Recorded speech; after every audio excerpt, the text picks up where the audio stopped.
Hey, Nick from SVS here with the legendary Ed Mullen, our Director of Customer Service and Technology. Hi, Nick. Good to see you. Today we're going to talk about something that has created confusion, I think, with people setting up home audio systems, and that is the designation of small and large speakers within an AV receiver. Define what exactly each of those mean, and let's talk a little bit about that.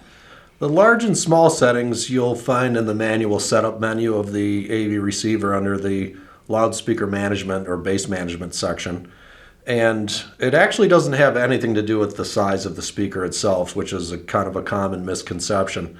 The term small simply means the receiver is allowing you to apply a crossover frequency on that speaker channel, so some of the bass in that channel is routed over to the subwoofer. So we're talking about systems, only systems that have subwoofer will these settings apply? Correct.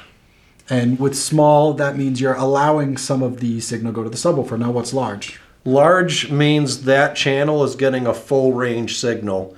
It's often shown as full band under the crossover menu. So that channel, none of the bass in that channel will be rerouted to the subwoofer. And when you're talking about, speakers that maybe aren't equipped to play full range, how exactly can that affect their performance? Well, actually, there's very few speakers that we would recommend setting to large because at some frequency, the subwoofer simply does a better job than the loudspeaker does.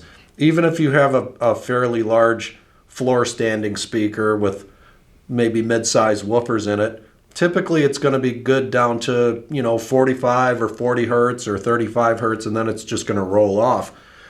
We don't know where all the bass is on the soundtrack, and we've actually seen very deep bass mixed into the front channels or the center channel, much deeper than the speaker is able to reproduce properly.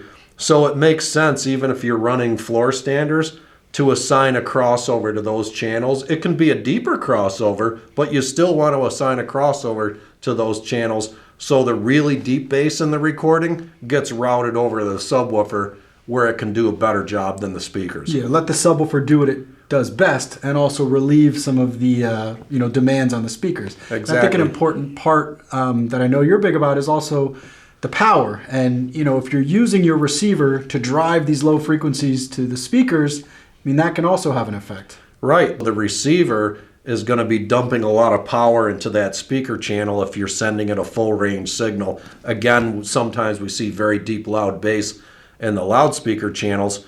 We can't anticipate when that's going to be. It's just a function of the soundtrack.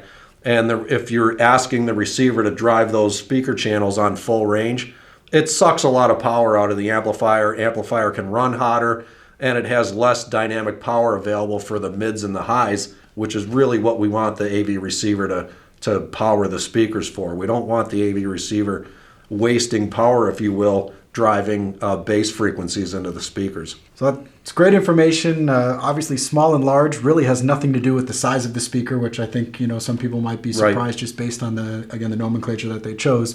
But really good information. So if you have questions about whether you need to be setting your speakers to small or large, or basically how to get them dialed in, reach out to our sound experts via email, chat, or call, or just leave a comment and we'll answer it as soon as we can. Thanks so much for watching. Thanks, Nick.